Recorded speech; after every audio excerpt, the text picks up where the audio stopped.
I still remember the first time you came over to visit us, and you told me that my dog was a slut. And my feelings were so hurt. I'm like, oh my God, she called my dog a slut. And then she left, and I'm like, oh my God, he's a total slut.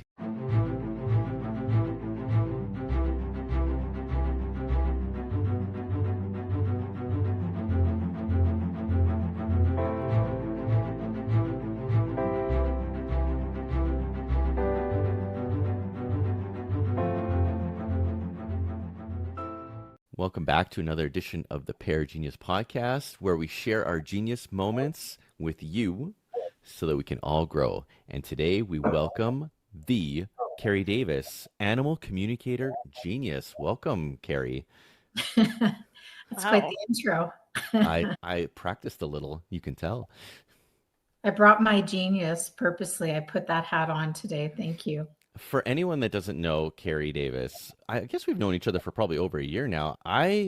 Learning about you and your website and what you do with animals just completely blew me away. I had no idea. So if you can just give everybody a nice little version of what you do and we can get into it. And we're going to put the website in the show description for Sacred Kinship, and an amazing gift that you have. And I'm glad that you're sharing it with us right now.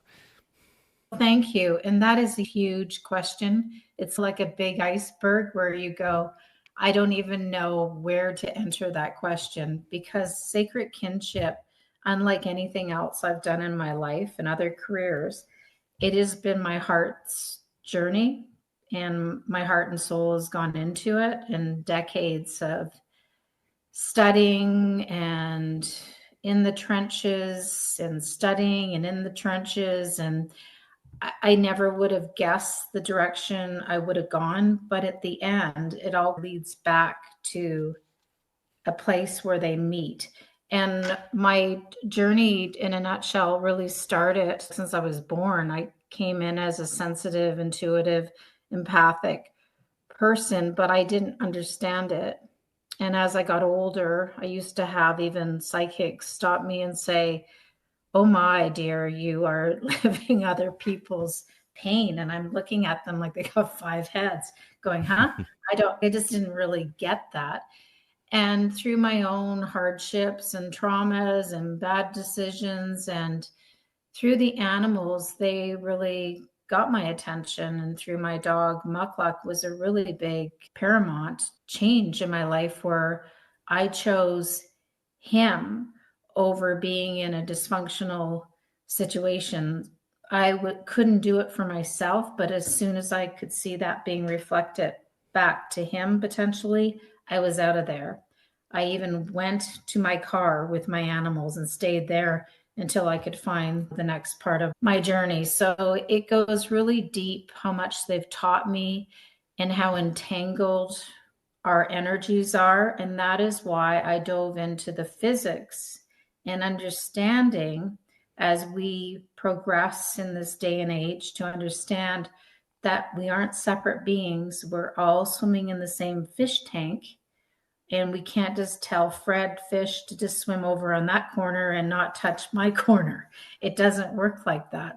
So I've seen over the years how whatever level I work at, which I have really evolved into doing a lot of coaching, mentoring work. And at the end of the day, whether they come to me through they want to open up their hearts to this journey and be able to do this work, at the end of the day, they'll learn that it's their internal work they have to figure out often to know the difference between them and another. So that's been my personal journey, but it's also been my client's journey. I know that's a long-winded, convoluted kind of answer. I want to. I've had the opportunity to actually work with you. Like, you've done intuitive work with me. And I think that my biggest takeaway from you was that I need to stop trying to change the energy in other people and to change the energy within myself, because doing that, I'm already creating the effect in the quantum field for everybody else to either heal or do their own work or whatever it is I'm doing. That was my biggest takeaway, was being able to understand that I need to do the work on myself, and that benefits everybody. That's great awareness, because that is, even it's so funny when I'm working with clients, even they'll say whether they have PTSD or they have different traumas or ADHD, and I can't do this, I can't do that. But just them shifting their attention without trying to fix themselves, all of a sudden there's their animal that's normally hanging off the ceiling is parked on their lap, and they can co-regulate. It's instant. They don't have to work at it. And I see it over and over. But I also see the dynamic where, oh, my dog's distracting me, I can't do this. But then I just say, it's perfect. It's all perfect. Just come back, take your focus back. And when they do, the dog or the animal regulates. So you can't deny how entangled we are. And so thank you for that comment. I was going to ask you about empaths, and what's the percentage of people that you think are empaths walking around? I think it's changing. Like, I'm at my age, no one really could speak that language or show up for you. But nowadays, as it's shifted, even what I do has totally shifted from when I first started out 3 decades ago. So it's changed so much. So I don't know if the population is higher, or else we've opened up the window and the door to accept it and to hold space and to speak that language. Because I would say that you would most likely want to work with empathic people in order to have that type of a connection, let's say, with an animal. Because would you say most animals are empathic because that's how they communicate, mostly with energy? Or are there some crazy animals that just bark? And this is the journey, because a lot of times an animal will come into their life because they're traumatized. They're stuck in that dorsal vagal. So you know how you're probably now, when I first started talking about this, people look at you like, huh? But now the polyvagal system, the vagal nerve is pretty.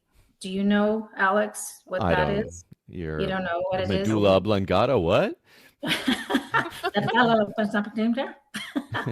Yeah, I'm not that kind of genius. Sorry, Keri. yeah, it's not, you know what, there's so much now. I'm in this day and age in healing, and even with the horse therapy with special needs or trauma people, this is huge. But what I've seen, and especially through the animals, so in a nutshell, the polyvagal system, that vagal nerve, it's our 10th cranial nerve that runs down. It affects our heart, our lungs, our digestive system, our liver, kidneys, pancreas, and on. So it is, that's what I have for my health. It affects the vagus nerve because it's constantly being pounded at, because my head's not attached to my spine properly. So I always got this running in the background for me to regulate. So this is my journey in and out. And besides the pain you get. So what in a nutshell, like, it is millions and millions of years old. And unfortunately, nobody upgraded it to today's. We're not usually chased by tigers anymore. We might be chased by the government instead, or the stoplight we went through.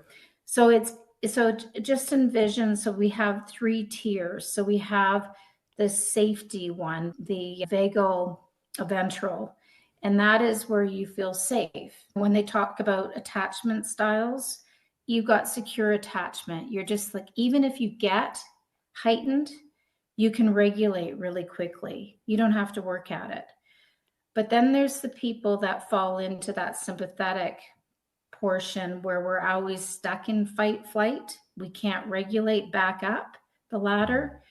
And that's common in today's world. But then once it's prolonged and you don't know how to regulate, it goes down into the dorsal vagal. And that's the bottom of the ladder. And that is where people in animals get completely shut down. They immobilize. But underneath is deep sympathetic energy that's been dampened down. So it can lead to health concerns up the yin yang. It can lead to anxiety, depression, so many health issues, but also it affects how your body will heal. It no longer is in a place to be able to heal and support new life. So it is, so going back to your question, when I was at the shelter doing a lot of volunteer work, I would see dogs, for example, that have been traumatized beyond traumatized, and they will literally try to squish up against the wall just to get away. They couldn't move any closer to that wall. They do not have anything in their nervous system to feel safe. So what I would do, I'd start outside the door and I wouldn't look at them. I'd yawn, do my slow blinks or I love you blinks, and just not try to fix them. Just show up, like just be there. That's it. And just a calming signals. It's not fast. It's not blinking rapidly. And then I would move inside and then they would be like, whoa. And I would just sit there and I would just hold space for them in the same energy. And eventually then, oh, they could co-regulate with me and they could start coming forward, getting a treat and running back. But what happens is for animals and humans is when we get stuck there, we have to get to a place where we have to push ourselves just through the threshold, just a bit, not too much because that will push us right back, but just enough to edge us into that door of, okay, let's get into the sympathetic. Let's move this from stagnant, stuck down. Let's move it so we can eventually get to the other side. So that's what happens. So there's a point where you've got to go, okay, we're going to get you out. You're going to be stressed, but there's a fine line. And so I see this with people and animals that come together. They're usually at different ends of this ladder, and they are working together on this ladder to co-regulate. And each other are their mirrors in how they're doing with that. That's so beautiful. And I love the word co-regulate. When you said it, everything lit up for me. Oh, if I can look at not just my animals, but my children and co-regulate a situation, I feel like it would level it out for us to be able to communicate better, whether they're expressing their needs to me or I need something from them to change. I think that level of co-regulating is where the magic happens. And you're so gentle in your approach to it. And it always reminds me that I have to be so much less brutal with myself because my instinct is to be the punisher, is to be like, we're going to get through this as hard and fast as possible. But it's never there. It's always in this moment of slowing it down and approaching yourself with compassion that the change occurs. Beautifully said. And it's about like compassionate inquiry with Gabor Mate and the family internal systems. All of that is based finally on we're not fixing, we're creating a safe space to be heard, to be seen, and just to be okay. And like you said, from our brainstem, we're basically, it's operating with or without us. So it's just getting pounded. Stop. I don't want to feel like this. This is bad. This is wrong. And we do this to our animals. And it's instead of that compassionate inquiry, holding space for them when they're ready to communicate what's going on for them.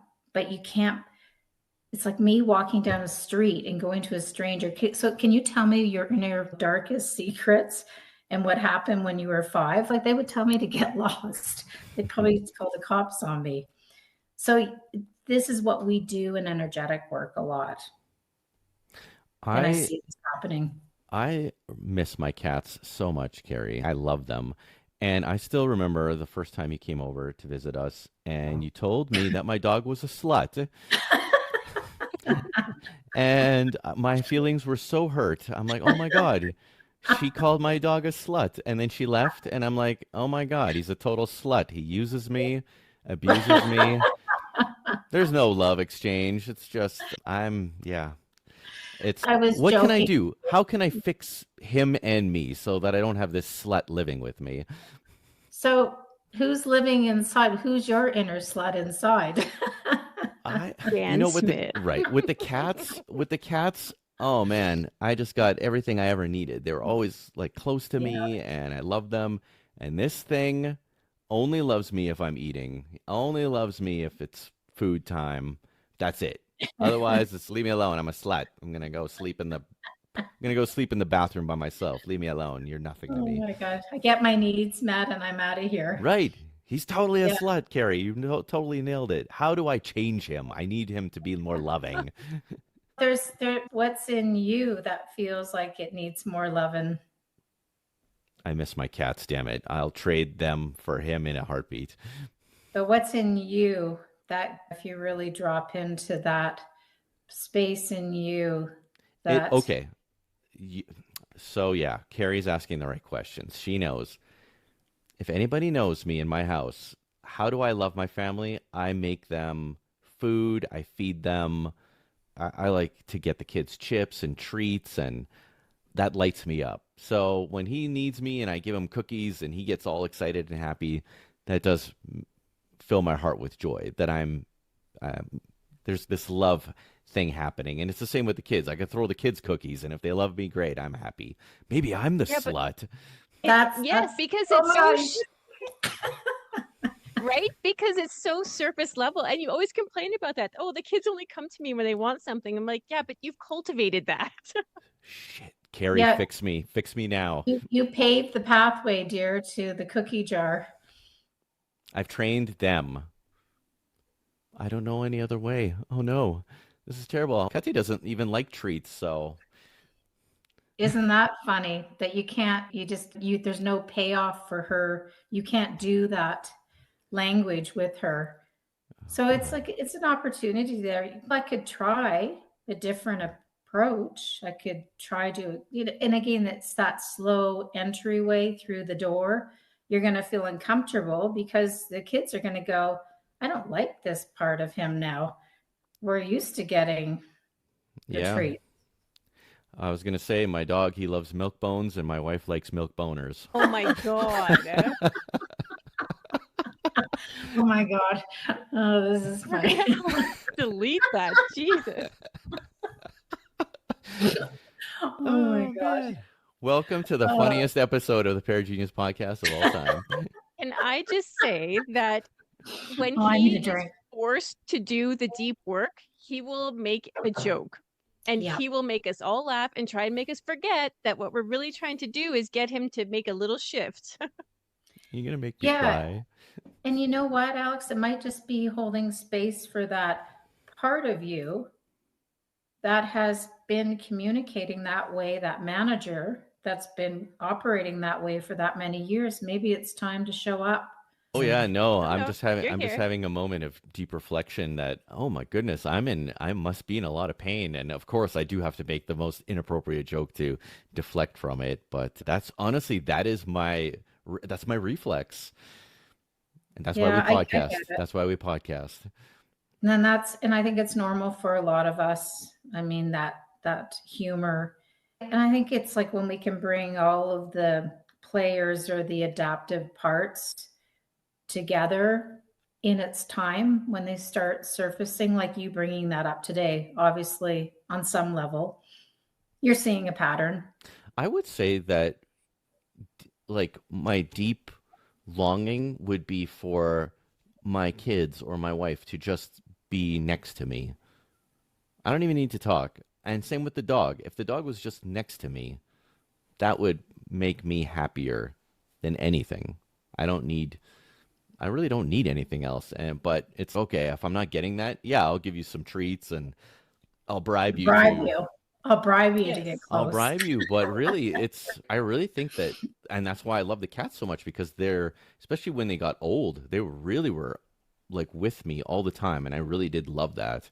And when they died, I really was heartbroken because it was just gone. And my kids got older and they don't want to snuggle or be close anymore, and it's, oh my goodness, I miss that. I miss these little people that need me and just want to be next to me.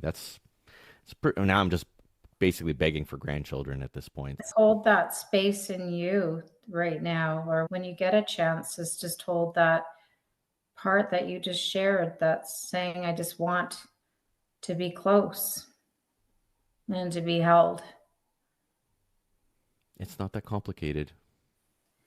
But show up and don't override it as your adult, Alex. Listen to this adaptive part because there's nothing wrong with it. It's just we know, and I see it with the animals so clearly when we're really needy of, can you do this? But they're backing away. All is their backside. Bye-bye. And as soon as you're building your field, it's almost like a glass of water. Our water is no longer in the glass. It's everywhere else. So fragmented. And sometimes we just need to pull that water back in to the glass. Couldn't it be said that what he is really craving is unconditional love, not contingent on him doling out treats to this and that, but also that if he was able to find a way to give himself unconditional love, it would then create the space for the rest of us to step into that. Absolutely. And that's the adaptive parts. And maybe you could even support him in that, like that adaptive part that doesn't quite understand unconditional love without conditions. I'm pretty hard on myself. You are. Definitely. Yeah, you are. I can't remember if it was you that I was talking to about this, but maybe it was you that you asked me if I loved myself. And I said, yeah, sure. And then you're like, no, you don't. I'm like, oh, okay. So I don't know if I said that. My dog's a slut and I don't love myself. All right. This is a great visit so far. Oh, yeah. No, this sounds exactly like a Keri Davis visit. Yeah. Okay. So I don't love myself. I'm a liar. I lie to myself. Oh, my God. I hope I didn't say that. No, but it's true. And then I deflect. It's, oh, my God. I got to sit in the shit and I have to face facts. I have to face the tough things, right? The tough things are worth fighting through in order to get to the gold at the end of the rainbow that you want to get to. But maybe it's not about fighting through it. It's about just like we talked about with the dog that's traumatized. It's just that little threshold. It's just that it's just a little, just showing up a little. It might not be even looking right at it at first. Maybe it's just from a distance. Maybe it's from over here. It's not full on, because what's the worst thing we can do to a traumatized person or animal? Stare at them head on. Really? Yeah, that what was shut us down. Like even what did they call CIA that doing the interrogations and things like that's one of the first things I look for too, is how their blinking rate. Even if you've got that if there's so much information that's read through our nervous system. And I know just even also the quicker your blink rate goes, usually it's when they're getting elevated, they're lying, they're having to think a lot instead of feel. So it's really, you see it in the animals, you see it. It's that they don't speak the language, but they speak the energy behind the language. So even if you think you're talking to them, you are, but they're reading the energetics that's being delivered through those words. So you could say, I love you, but that undertone could be, you just peed all over my carpet. Like that, they're going to pick up whatever the current that's going into the socket. Wow. I was going to say, nobody can look Kati in the eyes at all. Keri can. I can. I'm looking at her right now. She's too powerful. She just had an exercise on the weekend where people had to look into her eyes. Oh. And I was at an astrology course and the woman was trying to tell people that Scorpios have different eyes because they're piercing into the soul a little bit. And she made everyone look me in the eyes. Oh, so you didn't have to do that exercise where you look at somebody for a half hour straight. I had to do that just before the pandemic. It was actually at the onset of the pandemic. We were in this yoga studio, and this woman was looking directly into my eyes, and I had to hold hers. And I just wanted to sob because she was terrified. The level of fear in this woman because of what was coming in even the days to come when they were shutting everything down. It was almost impossible to hold it. It was so painful. It is. It's a very challenging. It can also shut people down too that aren't ready for that. So it's powerful when we connect. We have our main circuit going with or without us. I don't know anyone that can override that and then go unconscious and go about their day until you're focused. Even you can hold your breath as long as you want, but eventually that autonomic system is going to make you breathe. So it's something that I find it's like integrating this, but also bringing in tools and different energetics to combine them and honor the process at the same time and go the pace that needs to go by the feedback loop or just feedback machines. Keri, I need to ask you this question, and it's been driving me crazy. Why? Okay. What makes horses so special? They are, first of all, they're 1-ton animals, so they take a lot of space. But what I love about horses is, like, when you think about it, when you go back in history, we were predators. We were on their back. That, like, we were shooting at them, we were killing them. We were predators. So now as we evolve, now horses are supposed to have us on the back of them. So when you think about the progression along the path here, but what I find is with horses, they internalize so much and they tend to have a lot of gut issues. They can be very prone to a lot of health issues for sure. But the biggest thing that I've seen just doing the special needs program and the horses is the horses instantly connect to the shifts. So if I have a child that is so hyper and I just get them to bring their energy even if they don't know what that means, just to get them to do a couple breaths, that horse just shifts so quickly. They'll even release energy. You can hear them fluttering away and releasing that pent up energy that they have. And then they relax and then the child relaxes. And so it's okay. A mirror, but you'll see horses in a lot of programs. They're like the counselor in the group.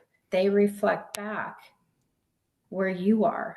And so it's an offering to show up and look at that and where we can shift or learn from, because the horse is going to show you really damn quick if they're regulating or if they're getting heightened and they're out of there. There's no kind of middle ground. It's powerful. It's powerful. And each horse has a uniqueness. So I don't want to stereotype. They're all the same. No, but it's really hard in my heart because I see horses are so misunderstood in a lot of still the practices that horses go through. So it's really hard for me to witness that. Just, it's overwhelming for me some days, but focusing on the therapy aspect, it's amazing. They open our hearts. They help with trauma. They help with PTSD for veterans. And I've actually seen it when I did my mind mapping, the EEG with Dr. Fannin, which was working with Dr. Joe Dispenza with all the measurements and quantifying what's happening when we create these coherent fields. But Dr. Fannin was going to the university in Arizona, and they were literally putting the headsets on the veterans going out to the horses. And they didn't have to work at it. The veterans didn't have to do a bunch of techniques and a bunch of hoo-ha. They just showed up in that space and read the feedback. And their brains started creating unity, started opening up circuits that weren't open, creating an opportunity for them to regulate and to heal. You That's can't make that unbelievable. stuff up. Yeah. No, you just can't. And I like the idea of the horse as a counselor. So for me, it's all about visuals. Until I have this beautiful vision in my mind about what you're talking about, I don't get it. But the horse as the counselor is, I will take that with me from now on. Whenever I see a horse, I'm like, hello, counselor. Like, I love that his heart space holds that grounding and compassion and like that instant energy shift. So if the horse is the counselor, can we like categorize the other animals in certain ways? Like cats absorb energy, somebody told me that, or dogs reflect energy. Do they have specific things that they do? I've learned to never humbly, because the biggest thing I find in my field a lot of times is we put things into a slot. So now when I do my work, I show up like I know nothing, but I want to be smart. I don't want to sound like an idiot, but you have to really put yourself out there going, I don't know if anything's going to come up. I don't know if, but what I find is when I truly step into that humble place of just receiving, holding that space for them, and they can offer what they want or they don't want. And then what I find is that as long as I don't attach the belief system and start programming in, but this means this and this means that. If I go there, I go, Keri, you've lost the plot. It's so hard not to do, but I've learned less is more. So right now I look at every individual, every soul has their uniqueness, and their dynamic with their person too is unique. So I've had to step back from that. But I do know like cats a lot of times absorb a lot of like even noxious energies, like say power lines. And you'll see even one cat I had when I lived by a power line, and there was a lot of ants as well. You'll see ants around those areas that they would really lay in those environments. So cats sometimes can, but not stereotyping, can work energetically. But there's many different levels. Like cats, for example, you can have tree dwellers. They got to be up high. You got the shrubs that they want to hang out underneath things. So you can look at even your house cats in a multi-cat home that they need different dimensions. They need different perches, like perch. Our cats were to solar operate. powered.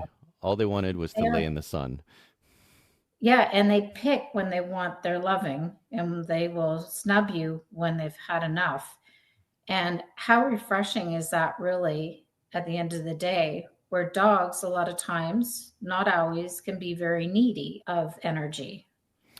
One phenomenon that I thought was very amazing, and we used to laugh about it, was when Kati was pregnant with Alora, as soon as she would lay down on the couch to rest and to start to recharge, we would hear the boom, and they would jump off the bed upstairs and they would run down. They somehow psychically they knew that she would lay down, that moment that she would lay down, and they would come and they would lay with her and lay on her and they would lay on your stomach, right?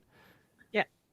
Yep, they know. Even when I've been really sick, they just come and nuzzle right up exactly where you are needing that. It's so amazing when we quit trying to put them in a box and learn to go, wow, I'm curious about what you're trying to express, or I'm curious. There's a curiosity and there's an expansion in that, just to see it from a different vantage point, and we're not as entangled. I love that perspective, Keri, because I know the practical me is, oh, if I want this, I just need a cat. Yeah. Or if I need this, I'll just go get a horse. And it's, okay. Each individual creature, whatever means they come into my life, they come in for that chapter of my life for that reason, for me to grow or for me to connect, right? It's not, oh, you're a dog, so this is what I need you to do this for me. I need you to heal me. Absolutely. And they pick us a lot of times, especially I find I have wild stories of even dogs swapping bodies after they've passed, and I could, yeah, we could go on to many different paths. But so, Do you think Mukluk did that for you? no, I don't think, no, he's with me on the other side. Okay. He's Yeah, the cutest dog ever. yeah, he's with me. But just what he taught me, like even being, like I was wanting to fix him, right? Oh my God, he's blind at a young age and this and like all of the impairments that he had. And that guy was so intuitive. No one even believed that he couldn't see. He'd swim avalanches even. He was the only one. He just was so connected. And when I would do healing work, I was doing, I think, body talk at the time on people. And as soon as I tuned in to that field of energy, all of a sudden, all the dogs in the neighborhood would start jumping over the fences. It would be this big party. He would be in the room with me. And the transformations that would happen were so profound. But it was like once that channel opened, these animals were so connected to it. And then the people would end up having the healing. And I would use him a lot as a surrogate in my work too, and work through him for other animals.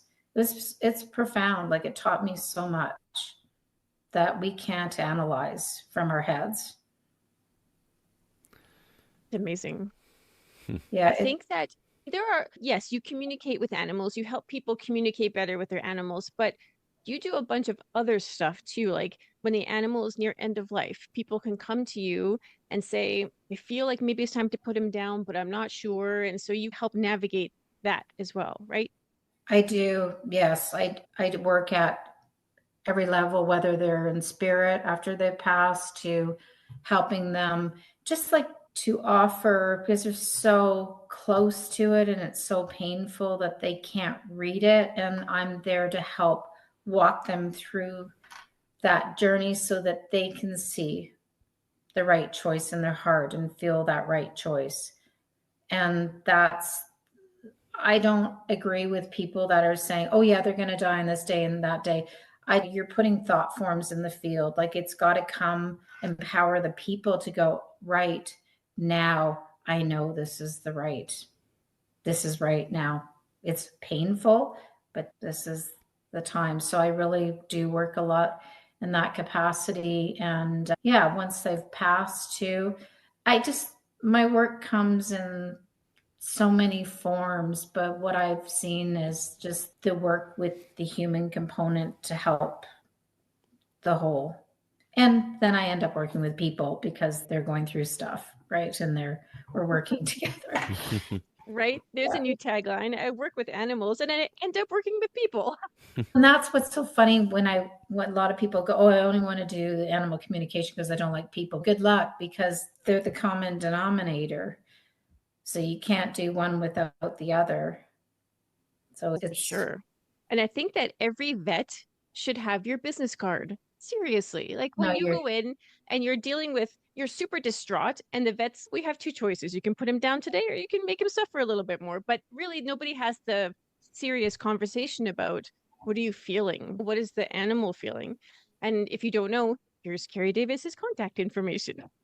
I know you're so good at that part. This is not my strength. And there's always that part. Oh God, they look at you like you got 5 heads. There's that old hide in the cupboard person.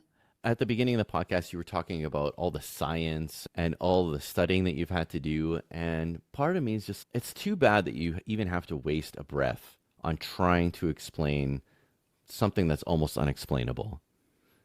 Amen. This magic, this genius, this superpower that God gave you, and you have finely tuned it.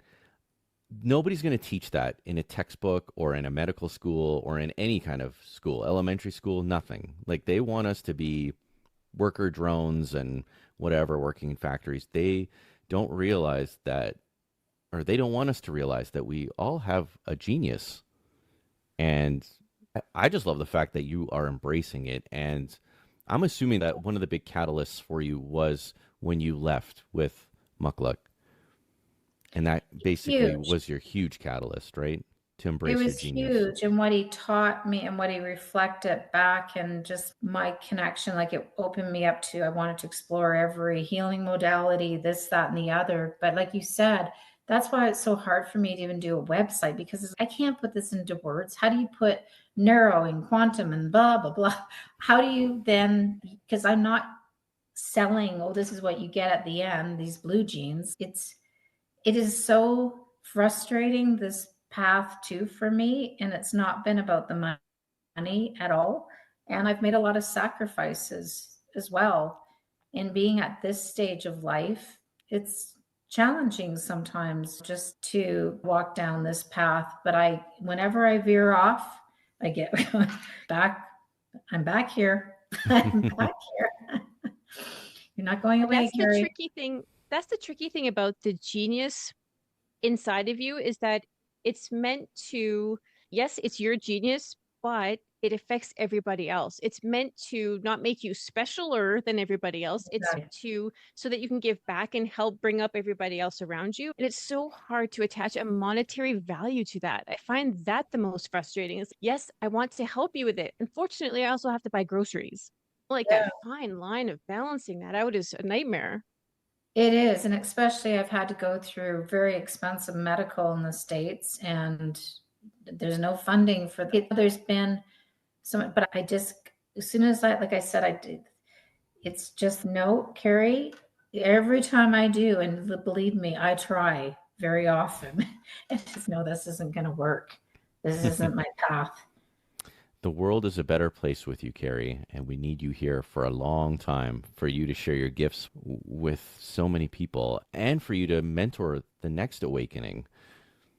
It's thank you. I think that the more people that become aware to this, the better. And one of the things we wanted to do on the show with you was to talk about any kind of action items, or is there a way to help our own intuition blossom in any way? Yeah. And also hypnosis is also another part of my road too. I'm not going to take people through hypnosis, but I just try to integrate many different pieces. I don't follow one system anymore. I just whatever flows. So I don't have anything scripted. So bear with me if my computer cuts out. But I was thinking, how do you feel about this? We can bring in that power cord. We'll play with that energy a little bit, and then we'll open up a door for them to choose who they want to connect with. So this is like creating that sacred space for them to have their workspace. So they're not working and bringing everybody in. They're empowering this vessel, bringing it out, but also creating a space for them to connect to others or animals or whatever, or it could be a situation they're going through. And like an auric wrap, like we can literally take it and just feel that energy of another too, and just feel the difference between ours too when we wrap. That sound good? Yeah. Want to do that? Wild. Does it sound wild? Sounds wild.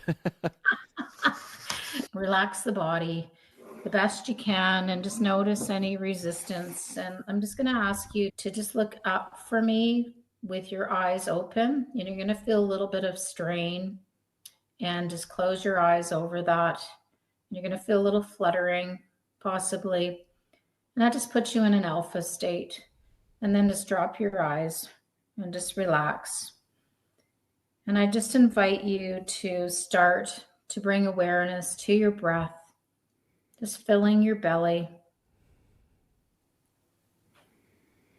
And when you're ready to exhale, just release. Try to do it longer than your inhale. The signal to the vagal nerve that you're safe. And just receive a couple breaths. Relax your tongue,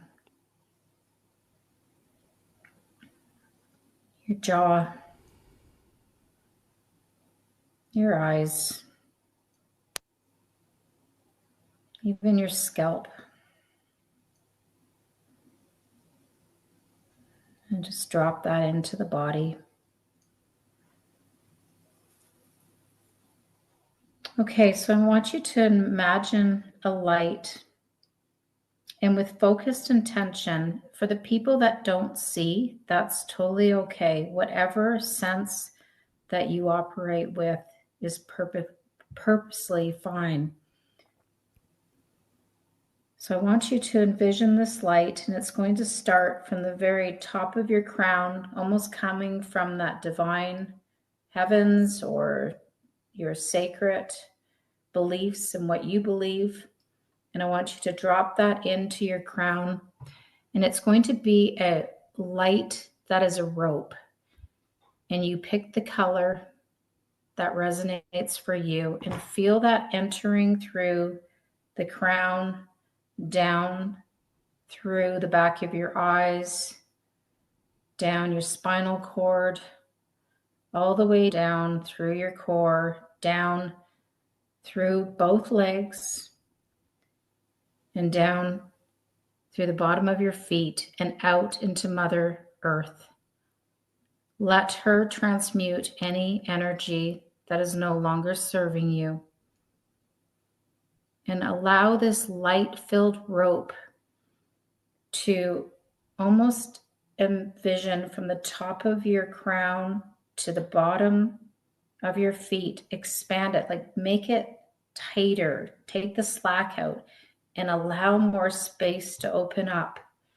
Allow that space. You might even feel you're sitting up differently, opening up your core. You might even notice shifts in pain within the body. Anything that you experience is perfect. And just relax that cord. And do it one more time. Pull it, allow this light-filled cord to do what it needs to do. And you might even notice almost like a vortex, it's spinning, it's generating energy through your entire being, out to the heavens and right down to Mother Earth. Just take in what is needed and release what is no longer serving you. And just receive another breath.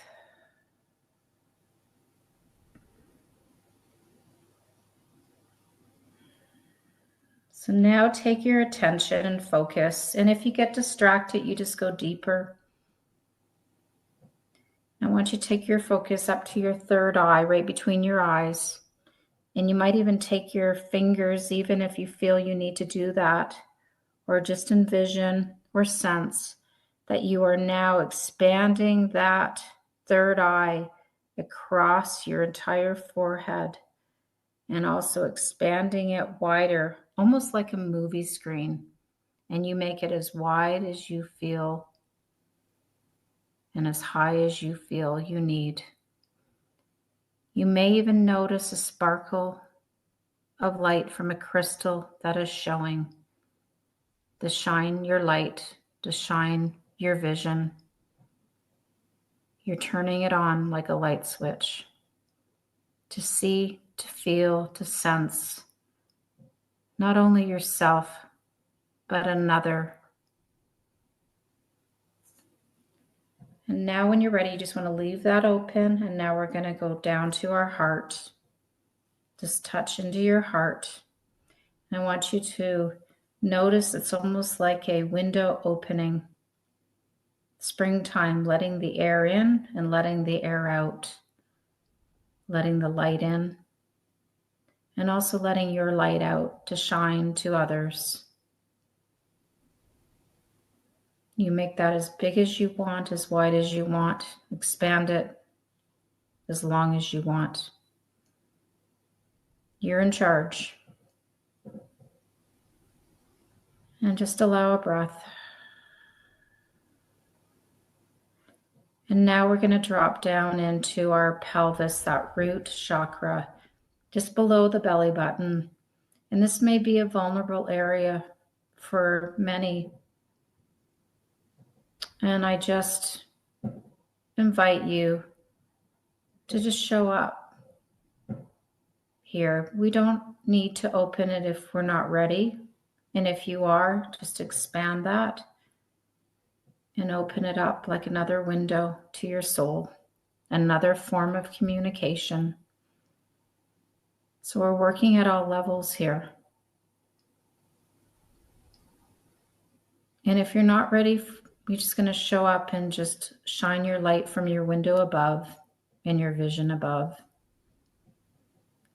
and say, you are safe, you are looked after, you're heard, and you're supported. And just receive a breath. Whatever you experience is perfect. Whatever distractions just takes you deeper. And now I want you to envision or sense, if you don't see, a door in front of you. It may be to the left, it may be in the middle, it may be to the right. Choose.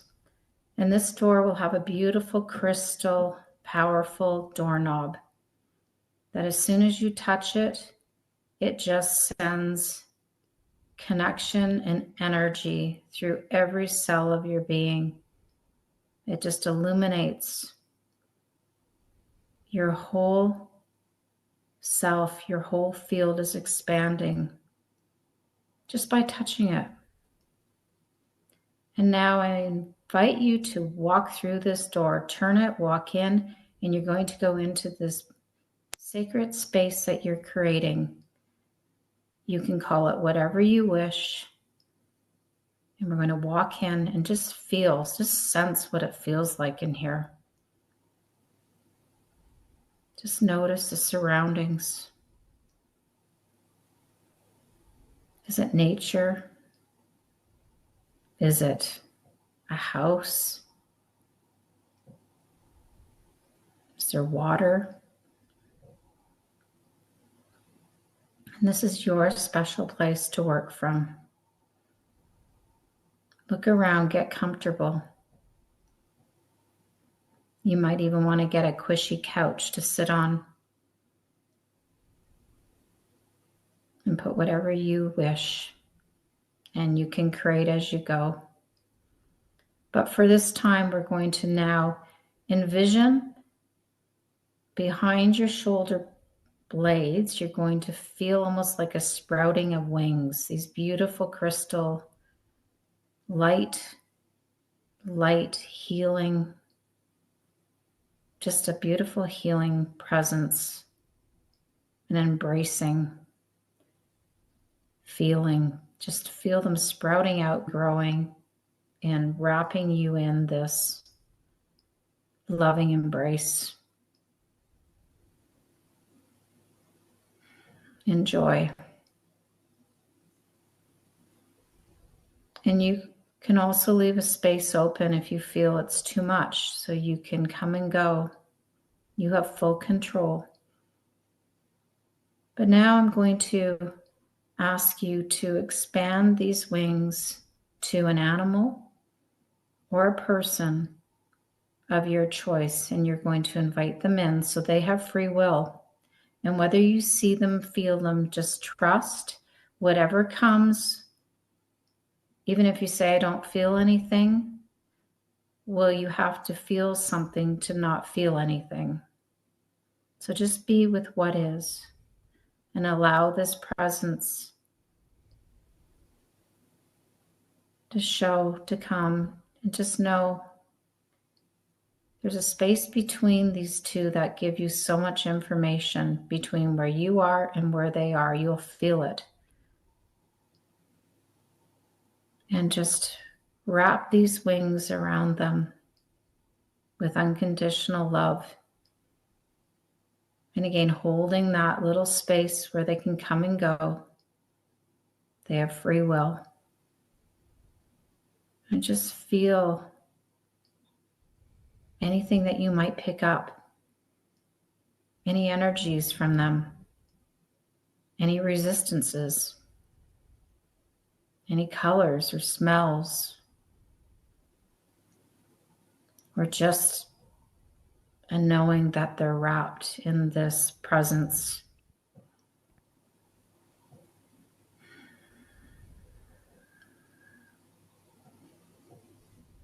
Just allow this space.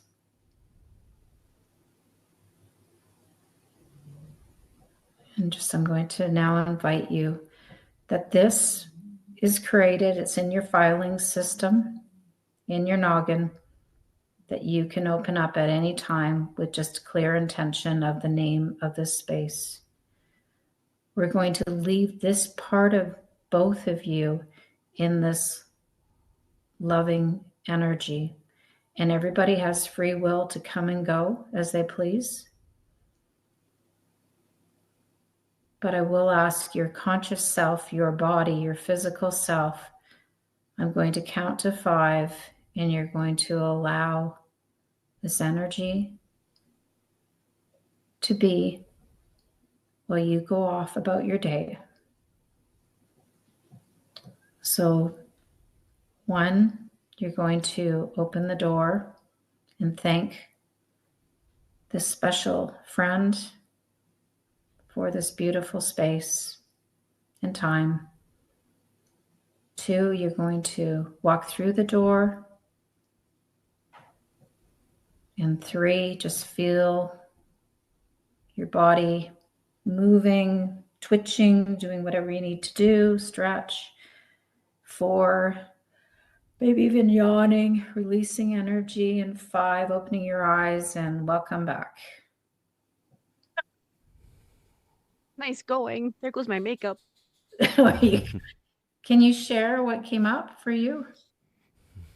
My now gone cat. His name was Skivicus, and he came through and he died in probably the hardest time of my life. And his energy was, I was okay to take some of that burden for you. He really did ease a lot of the hurt and dark energy there. But it wasn't my fault that he went. It was just, he was happy to do it. Beautiful. I guess I didn't grieve enough for that guy. Do you feel a connection? You can't deny, can you, that when you're touched? That's beautiful. Thank you for sharing that. What about you, Alex? How did you do with that? I think that I was connecting more with Kati. That was my intention, was to connect with her more on the soul level. And then I was basically transported to our dream place in Arizona where we could just sit and watch the sun and just create that place where we could always be when we're warm and dream big, because that's something that I don't do enough. Is I don't make enough time to make those big dream sessions. I always distract myself with things. So that's what I created. It was a little bit different. Beautiful, and that's perfect. And it's perfect. Want to guess where I was for this healing room? Yeah, where were you? In Arizona on that. Oh my property. gosh, you too. Right on the edge. You were there with me. It was crazy. It works. The stuff works, and we get so caught up. I don't know if I did it right, or I find, and it's like there is no wrong. And the more distracted, the more it brings us back to going deeper. And in fact, in hypnosis, a lot of times you'll have them open their eyes and then bring them back, because when they come back with their eyes, they go deeper. So it's pretty powerful. One of my favorite parts was the lasso and the rope and pulling it, and I just felt like this cool tickling, and that was probably my favorite part, actually. And then opening up the third eye, and those were amazing. I'm glad, because they are things that, and then in your day-to-day, for people, they can put focus on practicing being in their third eye and what do they feel or sense or see, and then go drop all the way down, and you get different information. I was such a good daydreamer when I was young. Like, my mind's eye was so strong that I could actually I would actually start physically moving my body, because I was so in my visions. And somewhere along the lines, I just distracted myself enough and lost that practice. But I loved doing that when I was younger. I was very good at it. Welcome back. You let yourself back through the door. So welcome back. It's just a doorway away. And by the way, what side of the door did you go? Left or right or middle? Middle. I was actually initially wanting to go left, and then my mind's like, no, you always go right. Right is the right way. Interesting. So you Then I did follow that right side it. Yeah, I changed my mind. I was gonna go left, and then because it was closer. For some reason, the left was closer, and I never even looked at the middle door. And then I ended up going far and went right. Could use my right hand to open it. Yeah, your analytical mind wanted to go what it knows. And instead, you went, nope, I'm going to explore this side. Where did you go? Me? I went straight right into the middle. Right through. You got right to get down to business, girl. No, I am it's very really comfortable in the imagination. I'm super comfortable in that like spirit realm. I'm so happy there. I'm like, yes, here we go. I'm skipping through the door. No, it's just, but could you feel the difference, like stepping from your space into that space? Like it's instant. It's not something you work at. Did you feel anything, Alex, there? Did you notice? Or were aware? I definitely noticed when I was connecting with the ground. I could Okay. feel so many of the cells connecting, like roots, just like a tree. I could feel it Okay. right away. I'm starting to realize I'm very good at grounding, and I really like that feeling of connecting with the earth. And that to me was, did I answer the question right? Yeah, no, it's all perfect. Yeah, Okay. it's perfect. That was a big thing for me, and that was one of my really happy moments, was connecting to the earth. I'm like, oh, okay, good. This is where I am. And then I actually really loved the wings. It was just like, wow, this is the safest and best feeling ever. Yeah, it's powerful. And it's like Mhm. when you want to read someone's aura, even as long as you know where you begin and end and do the work, it's like instant. You just wrap, boom, you're you're feeling their energy, you're reading their energy. So it's a very powerful exercise. I completely So forgive you for calling my dog a slut. This was amazing. Oh my God. And that's my bad sense of humor too. Like I do have a sense of humor. No, you this have a was great sense of amazing. humor. I love it. Yes. What were you gonna say, Kati? Um, I was going to say, when you're leading something like that, you're the one who's facilitating and helping us through this experience. What happens for you? Do you see anything? Do you have moments where you're connecting with the person, or what's happening with you?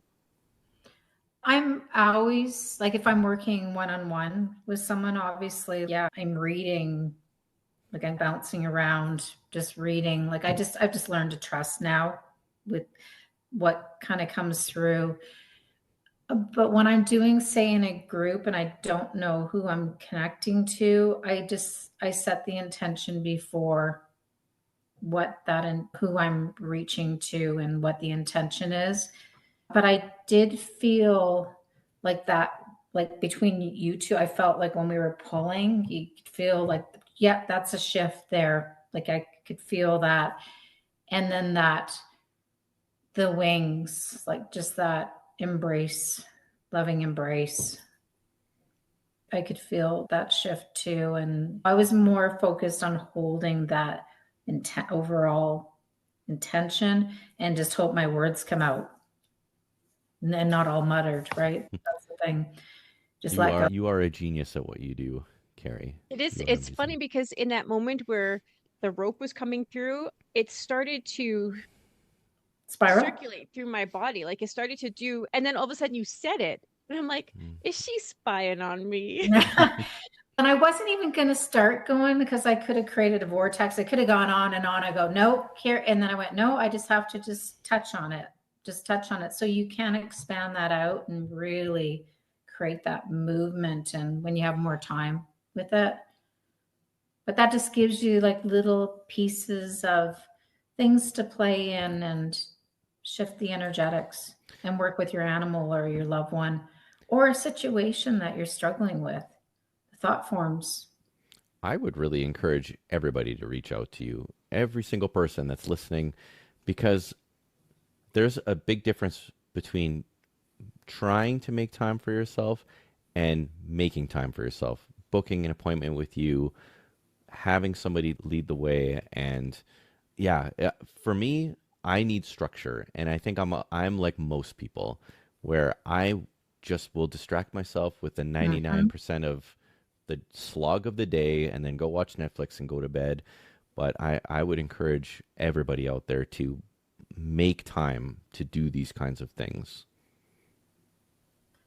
Thank you. That's my goal, is to be there. And no, there's a lot of people feel alone and going through hard times on whatever level they're in, or feeling just lost. What's the point? So that's really where my heart reaches, and hopefully they can feel that. Kati, do you want to give Keri the question? Yeah, so we always have our current guest leave a question for the next guest. Oh. So the last person who is on has left you a question, which I think is a really great question. What are you doing to connect to your inner child? Because that's been a challenge because of my health stuff, right? And it's working with others. It's really doing my, like what we're doing even today, like doing that work. I do it every day. And that lights you up. But I have to regulate this craziness, what's going on. Like but it's not trying to fix and solve and push and dust everything off to be perfect. It's like showing up for what is. That's showing a child and having conversations with her that you're not alone. And you're heard. And I'm not shoving you in a cupboard. It's really nice. That's what I would say in a nutshell. Nice. That's awesome.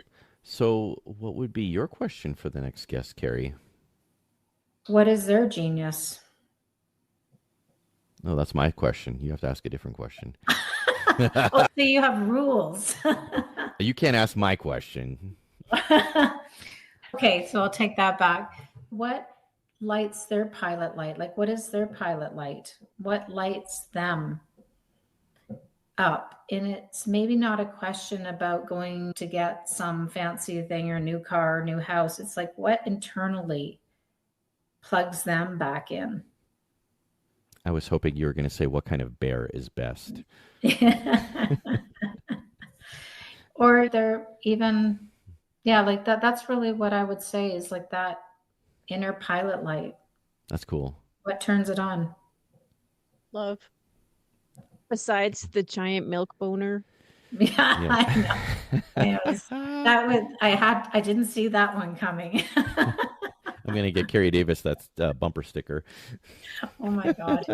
Yeah. Nobody's going to mess with you, Keri Davis. I'll have to take that back about your dog is a slut. Oh man. My God. So the last question, Keri, you've done so good. As I hope that you come back again, because you're just so amazing. But the last question is, what do you think the moral of your story is? And I love this question for you. I think the moral of the story is it's see people, animals where they're at, and quit trying to make them be somewhere else when they haven't gotten there yet. So it's that to me is what I like. It's so hard to put this into words. Sure. But do you get the kind of the essence of what I just said? Yeah. Without a bunch of words. For sure. And the other thing I just want to add is we are drowning in information and dying for knowledge. And I see that trend building more and more as we go into AI more and just what's happening. So that really stands out for me. Drowning in information. I think you're actually perfect for that, because I believe, and correct me if I'm wrong, you encourage people to look within and listen to themselves. And so many people are just looking everywhere else, the answers. And we wind up back here over and over, no matter, and then it usually gets uglier every time we're back around another loop. It's usually more, it just gets harder and harder. So it's, welcome home, put your own pilot light on, and then shine it to others. And we don't have to be perfect doing it.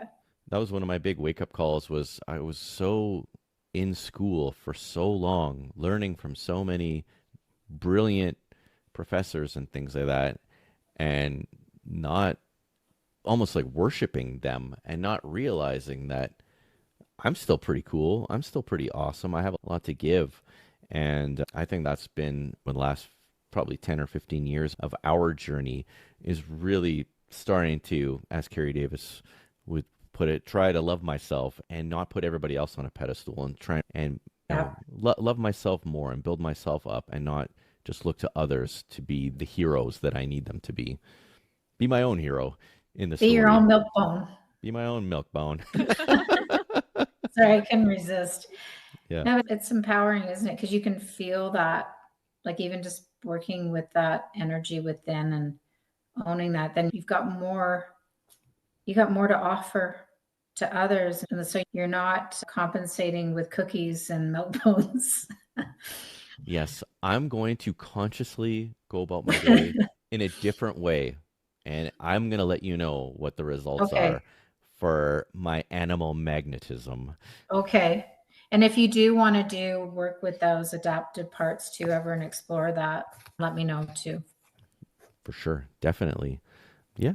Kathy, do you have any more questions for Keri? I don't. That was lovely. I'm hard. I can't believe I cried. That's perfect. Keri's mean. She made you cry. I know. I'm terrible. Bad Keri. Yeah, that was fantastic. And I've never actually done anything like that with you before. Wow, that was such a neat experience. And I hope that everybody was blown away at home too. And this is just an amazing episode. And I just wanted to thank you, Keri, for being such an amazing guest. And we'll put all of the information where people can find you. And obviously we created the website, the beautiful website of Sacred Kinship for you.